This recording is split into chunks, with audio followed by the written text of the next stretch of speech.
Salut à tous, c'est Daddy. On se retrouve aujourd'hui pour une nouvelle vidéo pour le test du Zenfone Max Pro, donc la version haut de gamme, du milieu de gamme de la marque Asus. C'est un smartphone très bon. On va voir ensemble dans cette vidéo est-ce qu'ils vont vraiment son prix, parce que sachant qu'à l'heure actuelle et jusqu'à la fin du mois de septembre, vous avez une ODR ou disons un code promo de 30 €.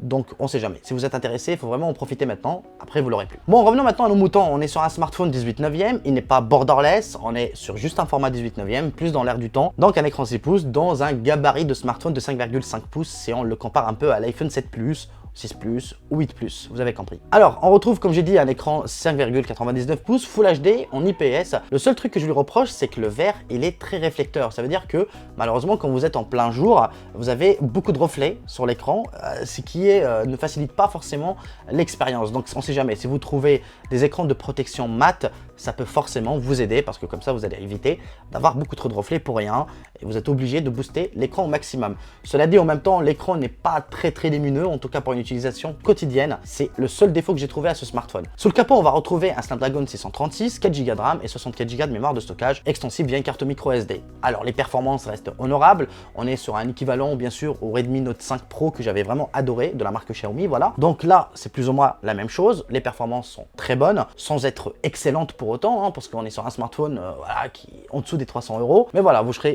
pas forcément déçu, en tout cas par son expérience. En tout cas, son utilisation, c'est vraiment fait pour les réseaux sociaux, etc. Vous pouvez même jouer à PUBG, peut-être même Fortnite si vous le mettez au minimum, parce que vous avez une puce Adreno 509, vous n'avez pas la plus haute gamme, mais c'est normal. Encore une fois, pour le prix, c'est totalement justifiable. Alors, en termes de connectique, ce qui me gêne un peu, c'est que même si on a la prise jack 3.5, et tant mieux, on a malheureusement du micro USB et non de l'USB type C, sachant que certains de leurs concurrents proposent déjà de l'USB type C dans ces tarifs-là. C'est le dernier point négatif que j'ai trouvé vraiment dans ce smartphone, en tout cas dans ces tarifs-là. Bon, bien sûr, vous avez le Bluetooth 5.0, le smartphone il est full 4G, il n'y a pas de problème, voilà. Donc grosso modo, vous ne serez pas forcément déçu en termes de performance, de 4G. L'accroche réseau est très bonne. Bref, vous avez compris le délire. Pour l'instant, c'est que du bon.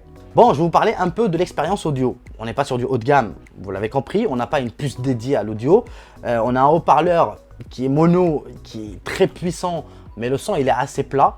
Pour le prix, encore une fois, ne demandez pas trop, mais ça reste relativement correct. Donc même l'écouteur pour les appels, il est puissant, il est très clair, il n'y a pas de souci sur ce plan. Et comme je l'ai dit, vous avez la prise jack 3.5, vous avez le Bluetooth 5.0, même si on n'a pas de casque vraiment compatible Bluetooth 5.0, parce que oui, certains existent, mais malheureusement, on ne peut pas envoyer le flux d'audio à la même vitesse que par exemple le filaire. Donc ça veut dire qu'on a du Bluetooth 5.0, mais il n'est pas du tout exploité. On l'utilise quasiment comme le Bluetooth 4.2.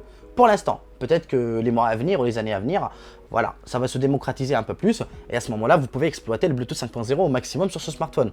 Donc voilà, ça peut grosso modo vous faire un peu plaisir si vous êtes vraiment un amateur d'audio, vous aimez écouter du FLAC ou je sais pas. Alors en termes de photos, on a à l'avant un capteur de 8 millions de pixels. À l'arrière, on a un double capteur 13 et 5 millions de pixels. Sachez que le deuxième capteur de 5 millions de pixels ne sert uniquement au bokeh. Voilà, pas plus.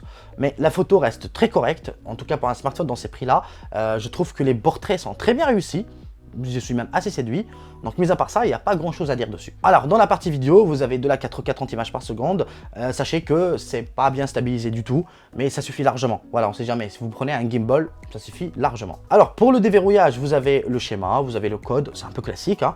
Vous avez aussi le Face Unlock qu'on peut trouver un peu partout maintenant sur Android, la reconnaissance faciale, voilà. Et à l'arrière, vous avez un lecteur d'empreintes digitales qui marche très bien. Voilà, je pense qu'il n'y a plus rien à présenter dessus. Mis à part son énorme autonomie, vous avez une batterie de 5000 mAh, ce qui devrait vous proposer une excellente autonomie. Et en plus de ça, pour vraiment optimiser le maximum le processeur et la batterie, et ben Asus ont opté pour Android Stock, donc sous sa version Oreo 8.1. Donc vous avez un Android pur, il n'y a pas de surcouche, il n'y a pas d'application préinstallée. Ça devrait bien tourner, j'ai pas vu de lag, j'ai pas vu de bug. L'interface aide beaucoup, donc voilà. Je pense que c'est vraiment très bien pensé pour les personnes qui souhaitent pas forcément avoir le smartphone le plus cher du monde, mais un smartphone endurant, correct en photo et qui propose quand même un très bel écran. En tout cas en utilisation intérieure, parce qu'en extérieur, quoi et moi, c'est un peu un casse-tête. Bon voilà les amis, je crois avoir fait le tour de ce smartphone. On a une bonne autonomie, on a un écran relativement très bon. Voilà, surtout quand on est dans les conditions où on évite un peu trop d'avoir les reflets. Les performances restent très correctes. Vous avez Android pur, vous avez une prise jack 3.5. Bref, il n'y a pas grand chose à dire, mis à part qu'il est très bon pour le prix et c'est bien sûr un smartphone que je recommande. On ne sait jamais parce qu'il y en a beaucoup parmi vous qui ne sont pas forcément fans de Xiaomi, qui ne sont pas fans, je ne sais pas, d'une autre marque. Il y a plein d'autres que je n'ai pas citées. Mais voilà, on ne sait jamais, ça reste une très bonne alternative que je peux que vous conseiller si vous jugez que le smartphone est assez bon pour vous. J'espère que vous avez aimé cette vidéo, n'hésitez surtout pas à de liker, de partager, vous connaissez la chanson et on se dit à très vite pour une nouvelle vidéo.